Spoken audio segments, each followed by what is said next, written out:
Ladies and jeeps, today is the day after the second Magic Arena chat 'em up, and unlike last time, I'm not gonna boost around because every the video, I'm not gonna like jump forward and backwards and miss information because it seemed to annoy everyone's balls. I am gonna pause whenever they say anything I feel like I want to comment on, because I'm not talking over them, because then no one will know what either of us are saying. With that, you need to absorb the information from that guy, and then you need to take whatever I say in response as factual potatoes. And then you can call your dad, tell him exactly what's going on, whether or not he should download Modo or delete Rocket League or buy a Atari ZX Spectrum Potato Famine McGee shits. Anyway, here we go. I've watched this up to this point because questions and answers is all we need. We've seen the game in action. It looks like Hearthstone. That's it. We'll see what they say. Zoibles. Keep a lookout for them in the future. In the end, it really is proof through play. Yeah. So let's see. You want to start getting to some of the questions that we've got from Twitch? Let's see. Yeah. All right. Let's. Yes, we do. Let's do that. Let me see if I can remember the. Oh, I can. How lucky. All right. This is a couple Hurry fun up. ones. All right. Fucking all Hit me bad. with your best shot. So first things first. We will. Let's see. First things first. So the most pertinent question. Is he going to say, does Jace's voice have the option to be amplified? Scribbles 1554 is asking something that I know what the answer to this is going to be, because it's something that we can't talk a whole lot about right now, but I do have plans to have an actual stream on this in the semi-near Yeah, perfect. Question one, something we can't talk about very much. future. So, it's basically, is deck building for Arena the same as duels? I know that part of this question is almost certainly, are we going to have the same deck restrictions that you have for deck building in Arena that you had on duels, where you can only have a certain number of rares, certain number of mythics, and that you're shaking your head no. No. That's the easy part. Can you build that deck for the Pro Tour? Yep. Great. What about that couldn't they talk about? That's known information. They already said it was four of. I feel like this Q&A is going to be a TNA shit fucking storm. You can build it in Arena. All right, yeah, because that's, again, we talked about earlier that we're looking at the play should be... I just realized that could be misconstrued. For a standard Pro Tour event, can you build that deck? Sure. Then there, you're good to go. Yeah. It looks like a couple of these questions actually are kind of hitting similar pillars. We could answer kind of in a group where, like questions about, is draft going to be the same as, the kinds of drafts that you see at the Pro Tour, like 8-person drafts, that kind of stuff. And I mean, this deck building question was another one. This harkens back to, we are looking at very specifically trying to make an authentic Magic experience, and that's what that means to us. It's like, Authentic. again, the Just like same Hearthstone. standard play that you would be able to play at a standard Pro Tour. The same Just kind of like drafting Hearthstone that you play see on at the Pro Tour. as well, right? Yeah, it doesn't mean that we're not exploring other types. Don't tap those lands. But at its core, 10 it's degree getting that angle core tap graphics experience. lands. And as a limited player, that one is really important to me. I do play constructed formats as well, but I apologize, I didn't pause it just a minute ago, but it's tough to concentrate on life when you're taking a shit. limited is one of the things I absolutely love. Just having those restrictions and trying to find the best deck. So yeah, absolutely. Cool. We've got a lot of questions, actually, it looks like, on the portion of the closed beta that involves the NDA. Let me do my best to try to explain a little bit about that, and then I'll let you kind of fill in for me as the person who is like building the product on the back end. When the closed beta begins in November, we are going to be starting to invite members of the community who are on our priority access queue into the game so that they can start testing things. But there are more features in the game than just simply playing a game of Magic. And like some of the stuff that we've seen in the past, like at our announcement stream, or if you get an opportunity to go to HasCon and play the beta, and what we're going to be seeing in some of these upcoming streams, they are portions of the game, but not the entire game. And so there's still some stuff that's going to need to be worked on as we move forward. And we need to make sure that things get polished up. We talked about this a little bit when you and I were chatting before the stream. Like, I played alphas before that were literal white box games. Like, is you walk in and all of the buildings that you would be interacting with are actually just white boxes. There's no texturized to them. Like, it is less important that the building looks like a building at that stage than it is that the physics of interacting with the building are what you would expect. So that's kind of where we are. We're moving past, well, we're past white box, but we're definitely to the point when we are looking to make sure that everything does what we want it to do, and starting to build on making sure that things look the way we want them to look, and tying it all together before we're ready to allow streaming. Does that sum things up acceptably, or is more to add? Well, I mean, I guess the elaboration there from my point of view is, our goal with the closed beta, and especially with getting these enfranchised players and people who have played Duels, people who have played Magic Online, people who are playing in pre-releases, is trying to make sure that we have those engaged players coming into the closed beta and testing some of these systems that you haven't experienced Magic like this before. We haven't experienced Magics like whatever they're going to give us. Man, that is some bullshit. That is the classic team speak, outside the box bollocks. What is it? Management speak, where people are just talking shit. Man, so many things to mention already. Shall I do it in order? I don't know. NDA, non-disclosure agreement to play the beta. What? Anyway, we'll see what else. And one of the challenges as a developer is every day we're right there, our nose is in the thick of it, and it can... That's literally your job. That's what you get paid to do. ...be really desensitizing. The places that are a little bit rough, we've got calluses there, we don't necessarily notice them. Yeah, because they definitely fixed all that problems in the last Magic's Duels, where it would just tap your sexy lands. If you had a rare land that you wanted to use, instant tap. They fixed that within 6 weeks. It's not like it's still happening to me yesterday. To be honest, it's not these guys who made the game, but still, fuck you. Yeah. And in the closed beta, we're looking for people to come in and be like, hey, this is a rough edge.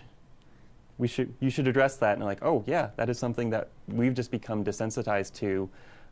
And with getting those people who are really enfranchised Magic players in there in that closed beta experience, it lets us polish those rough edges so that when we go out to a wider streaming audience, potentially things that aren't visually clear are now clear, so that when they're in that streaming experience, they can understand better what's going on in the game of Magic.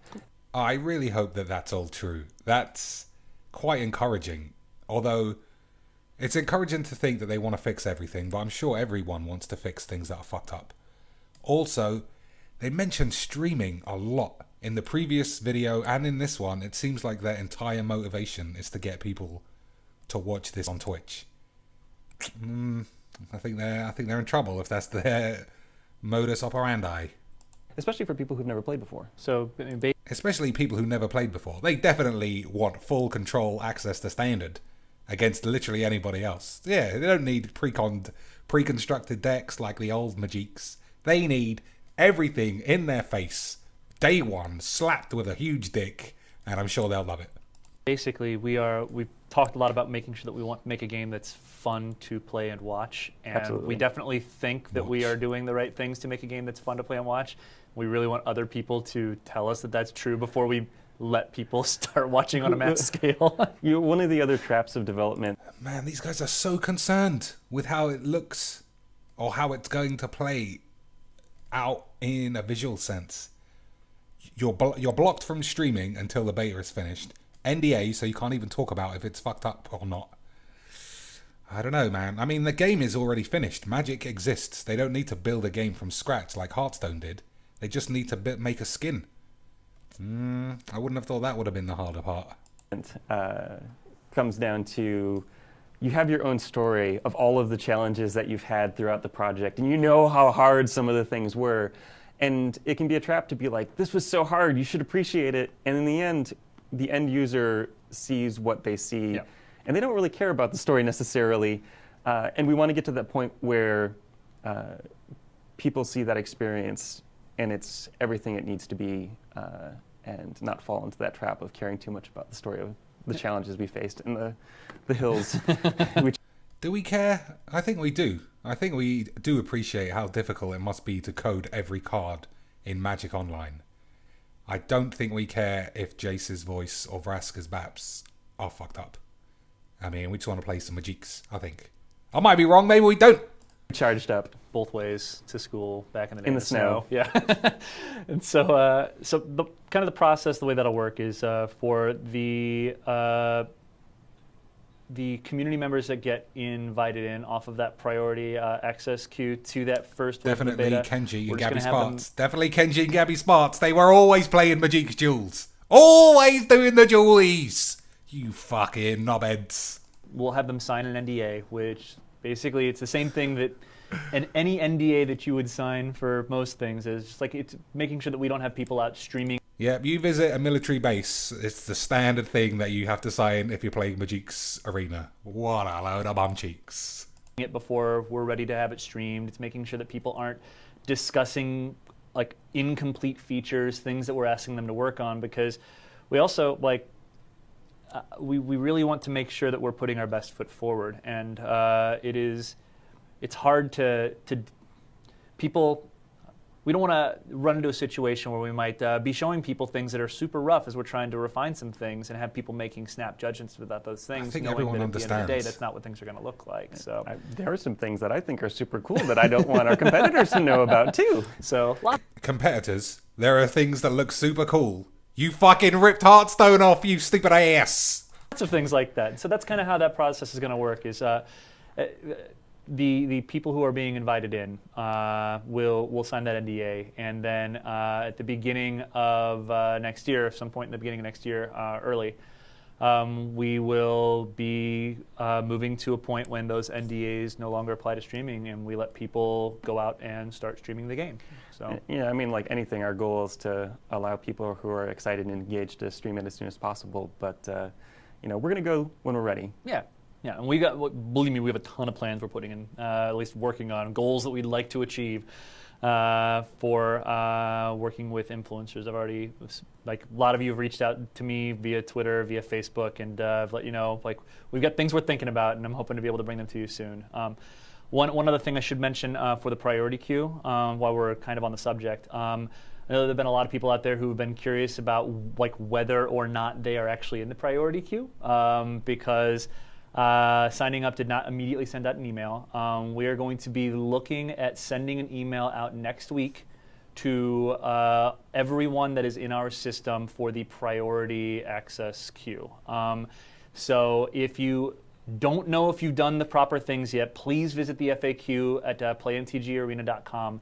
Make sure that you've done all the things that you need to in order to guarantee that you're in that queue. And if something ends up happening where you get through next week and you still haven't heard back from us as to whether or not you're in that priority access queue, reach out to our game support team, because they can help you troubleshoot and make sure that you get on that list. And no one's being punished for getting into the system late. That's not how it works. So we just want to make sure that everybody gets into the queue.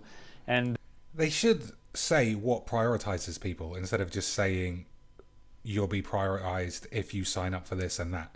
Is it how many hours you've put into Magic's Duels or Magic Online, or is it just if you've played Magic? They should have told us which it is, because surely there's going to be enough people who played the pre-release and want to play this and have a Duels linked account. Anyway, we'll see. Well, maybe they'll answer us in 20 seconds. then once the closed beta starts in November, we will start inviting people in. So Get to invite people in to help us break things. exactly, it's the point of beta, right? All right, so let's go to a couple Yeah, point of beta. NDAs, no bollocky streaming allowed, and of other fuck 'em up. questions. This one touches a little bit on something that you hinted at a little earlier. So Evok Thurner asks, any mobile version planned? I know that you mentioned something, but we talked a little bit about platforms earlier when we were talking about PC. We also talked about the fact that we are working on Surfaces, and so I'm guessing we're probably, if nothing else, making sure that we know what we're doing when it comes to things that involve touch. But let me guess. More about platforms in the future, right? More about platforms in the future. All right. That's cool. fair enough. I assume there'll So, be a mobile version. here's a fun question. Sundire asks, how many creatures can be on the board at once? So I had a game a couple weekends ago where Important question. That board looked pretty shitty with about 6 things on it.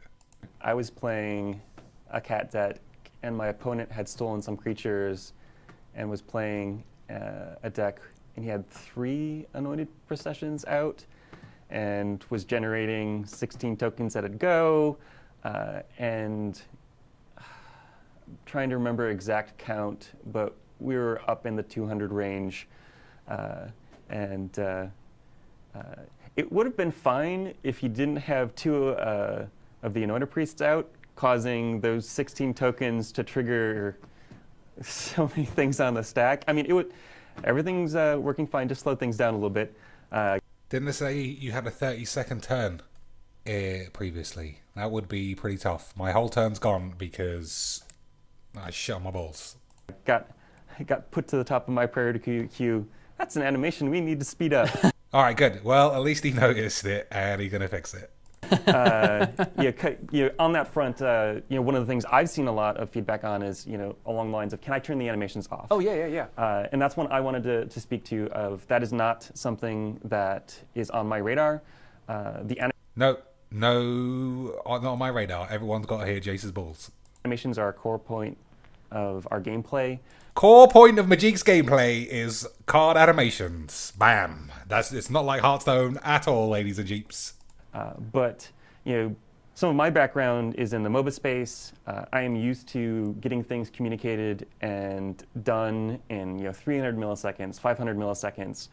I want snappy gameplay. If there are things in the way, that is stuff that we're going to get out of the way. If the answer is to turn them off, then we haven't done our job. Right. I mean, it's also... All right, well, that's encouraging too. I mean, if it's not intrusive enough that none of us care, I'm sure we can turn the sound off. If it doesn't slow the time it takes to cast something or to attack something, then it should be fine. Should be fine, don't you think? I think. Well, I realised I'm being quite facetious this entire video. So far, I don't think there's anything anyone said that is making me pull my pants down and shit on my monitor. It sounds fine. Sounds good. Promising.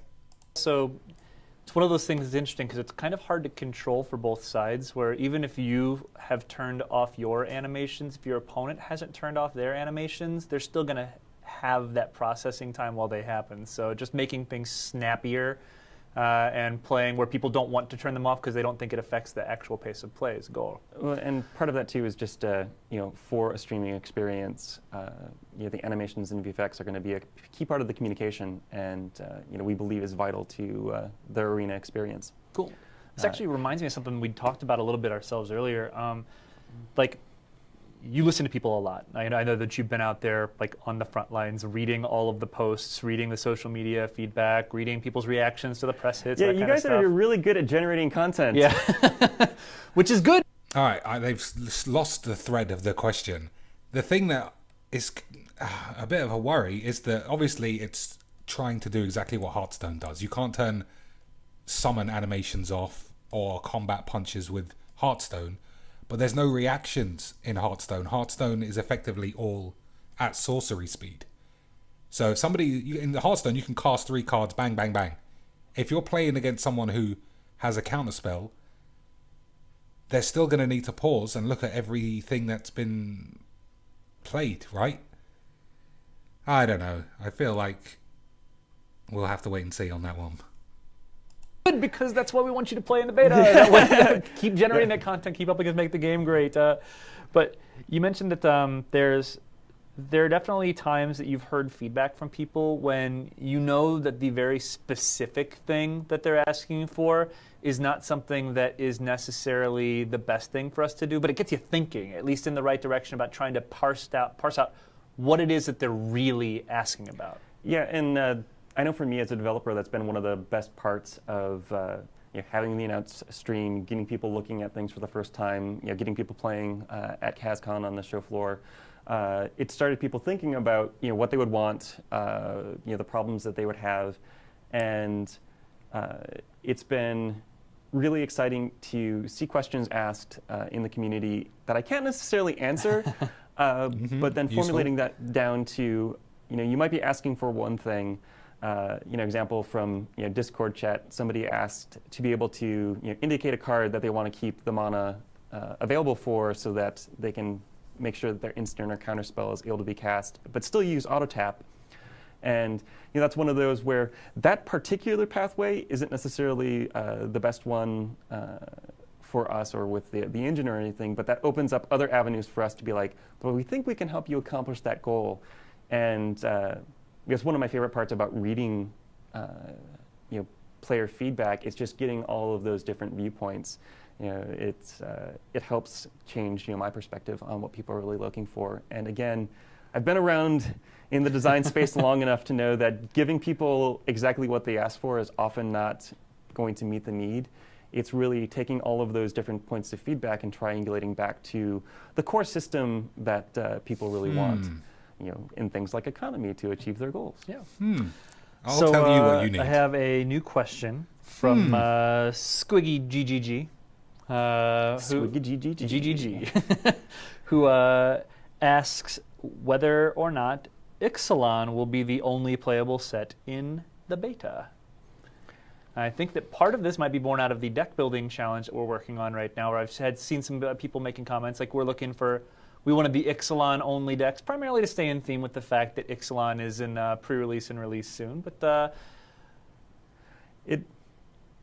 that's one of those. What's so fucking confusing about that? Either it is or it isn't. Tricky questions. Boy, what do they mean by beta? When we first allow people into the closed beta, it will just be Ixalan. Okay. That is where our focus is. That's where we're testing. That's where we're putting most of the polish elements in. But more sets will be coming online throughout the beta process to complete standard. Depending on the phase, yes, Ixalan may be the only thing that you're playing, but our Amonkhet, Aether Revolt, Kaladesh, all of those will come online throughout the process, so that at launch we are standard complete. And in the all right, so during the beta they'll do what they want, but at launch it'll be standard complete, and by the time launch comes along there'll be something post Ixalan, I assume.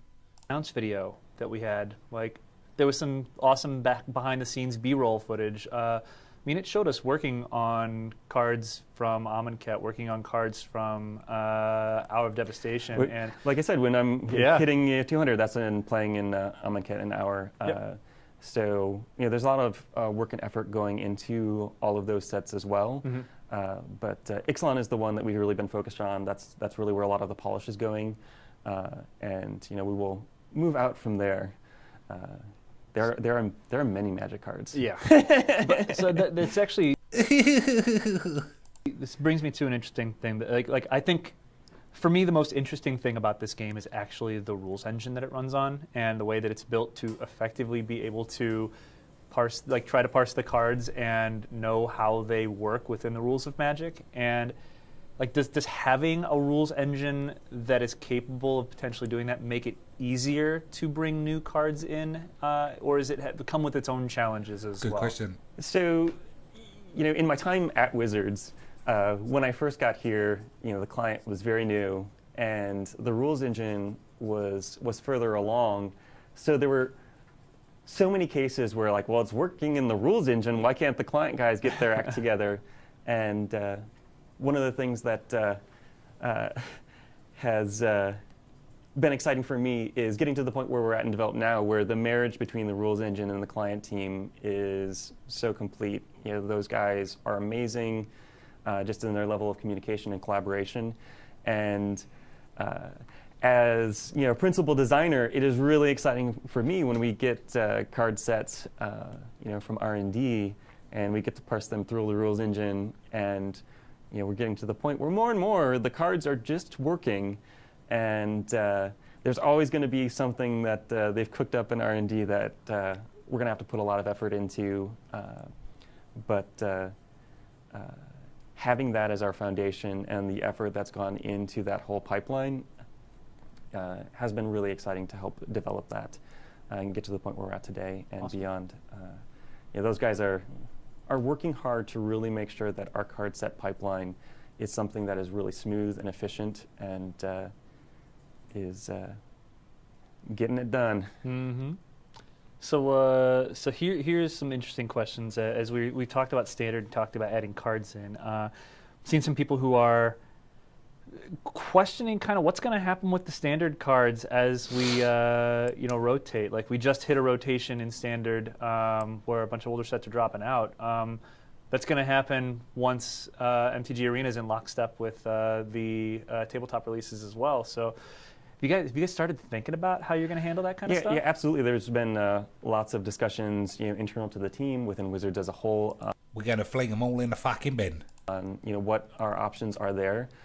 It is very much a work in process, but our goal there is that those cards are still something that you can take advantage of moving forward. Cool. Yeah, because as I say, like we literally just had a rotation. The game has not yet reached its closed beta, so we are a very long time away from there needing to actually be a rotation within MTG Arena. But It's coming though. it is. and we are making plans. Yeah, awesome. And Yeah, it's not a very long time. I mean, maybe it is. there's another question in here that I am very. Actually, let's just bloip this and we'll do this a two-parter so everyone can digest it and not just drain their balls out. There's only like 10 minutes left or something. Anyway, Zoible leaves more joyballs.